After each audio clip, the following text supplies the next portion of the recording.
তুমি কি জানো এখনও এই পৃথিবীতে এমন মানুষ আছে যারা নিজেদের সুখ ত্যাগ করে অন্যের কষ্ট দূর করতে বেরিয়ে পড়ে? আব্দুর রহমান একজন মালয়েশিয়ান নাগরিক। তার ছোট মেয়ে মাত্র 3 বছর বয়সী। হাতে টাকার অভাব ছিল। তখন তিনি নিজের গাড়ি বিক্রি করে দিলেন। কেন জানো? কারণ তিনি সেই টাকা নিয়ে গিয়েছিলেন ফিলিস্তিনের গাজার মানুষের পাশে দাঁড়াতে।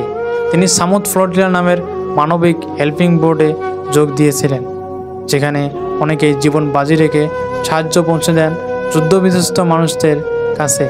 ভাবতো, নিজের আরাম, নিজের গাড়ি, নিজের স্বপ্ন সব ছেড়ে একজন মানুষ শুধু অন্যের মুখে হাসি ফিরিয়ে দিতে পেরেছে। এটাই আসল মানবতা।